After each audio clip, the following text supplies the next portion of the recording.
Debate last night, they talked about over 30 shootings in Milwaukee over this past weekend. Another issue this weekend here in Milwaukee, reports say there were 30 shootings, and a number of them including kids.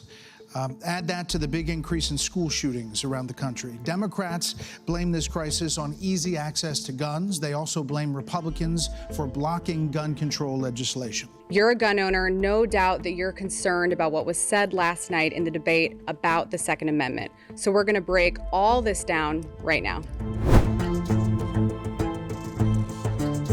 So last night, 8 candidates took the stage right here in our backyard of Milwaukee.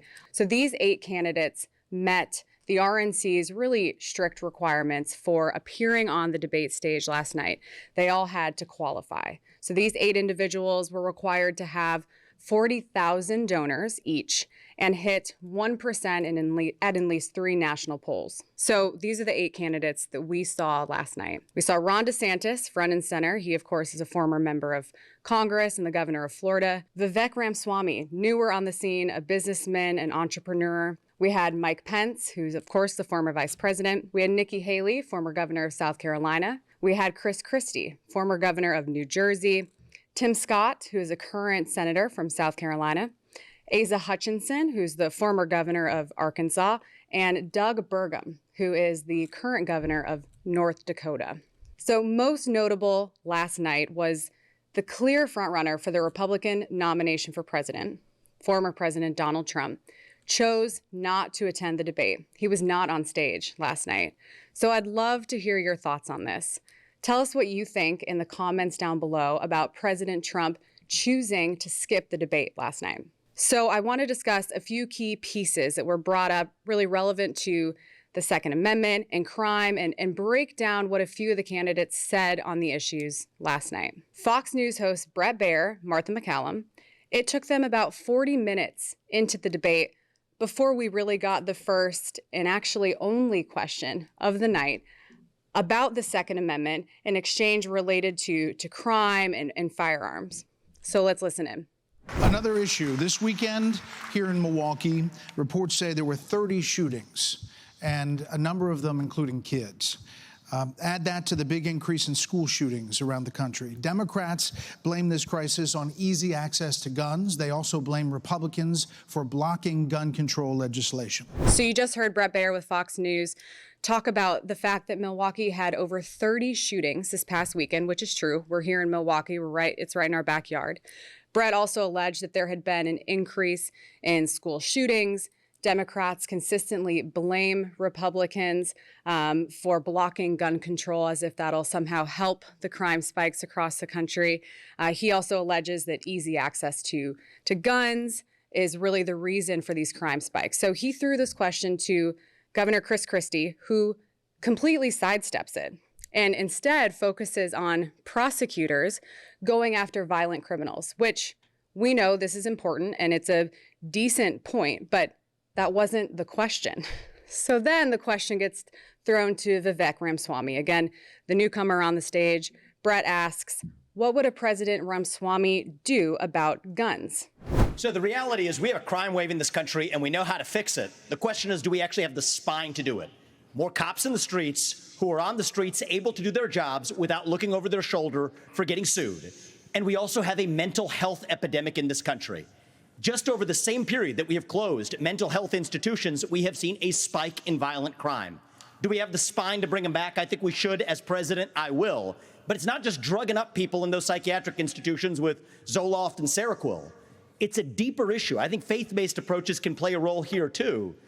We're in the middle of a national identity crisis. And I say this as a member of my generation. The problem in our country right now, the reason we have that mental health epidemic, is that people are so hungry for purpose and meaning at a time when family, faith, patriotism, hard work have all disappeared. What we really need is a tonal reset from the top, saying that this is what it means to be an American. Yes, we will stand for the rule of law. Yes, we will close the southern border where criminals are coming in every day. And yes, we will back law enforcement because we remember who we really are.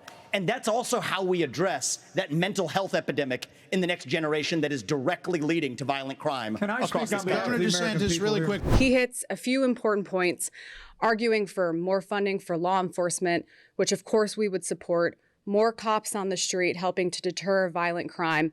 Again, great point. He addresses the issue of mental health in this country and really the addiction epidemic. Again, these are all great points. He even hits on faith-based approach counseling as a way to combat violence. But again, just as Governor Christie did, Ramaswamy really sidestepped the question. He never talked about the fundamental right to self-defense, that individuals being able to carry to protect themselves and their families is one of the best deterrents to violent crime in this country. So then Governor DeSantis is up. So here we go, the third candidate who gets this question about guns and crime. He's also given the opportunity to weigh in on the issue.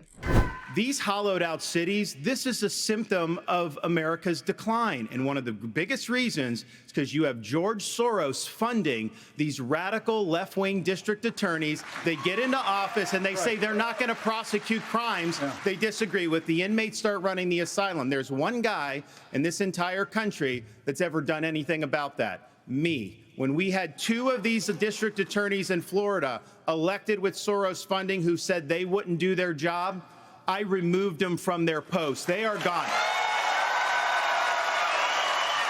And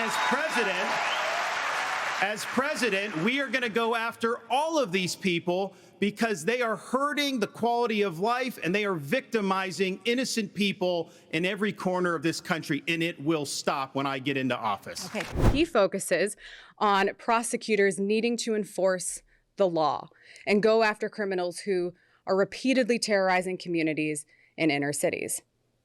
This is a great point, and we are supportive of that. We need executive leadership who's going to remove individuals, prosecutors who are unwilling to do their jobs and unwilling to go after criminals.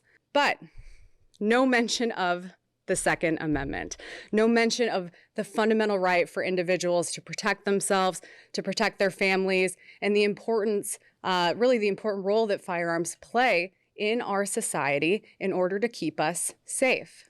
This would have been an easy toss-up for any of these candidates. We're talking about crime. We're talking about the fact that we have millions of new gun owners over the past 2 years, yet none of them chose to take a stand and say they will continue as president to fight and defend the Second Amendment and our inalienable right to self-defense.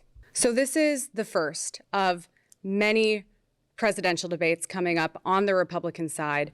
It's important to note that the threshold for the candidates qualifying for the debate, so who gets to be on stage, that threshold is going to continue to get higher and higher for the candidates to qualify, which means moving forward, we're likely to see a lot less people on stage. And I'm hopeful that in future debates, maybe less individuals on stage, means that we're going to have more policy discussions, really get into the meat of hopefully crime and the Second Amendment and the importance of our inalienable right to self-defense.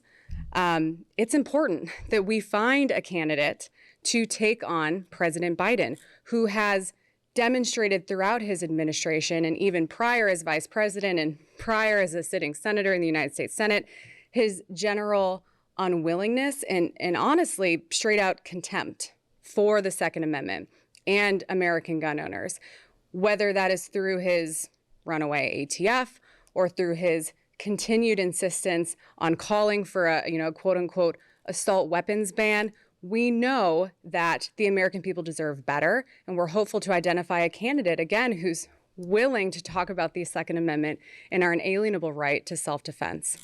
But I'd also love to hear from you. So if you were the moderator asking questions at the next debate, what would you ask? What do you want to hear from the candidates for President of the United States in regards to the Second Amendment?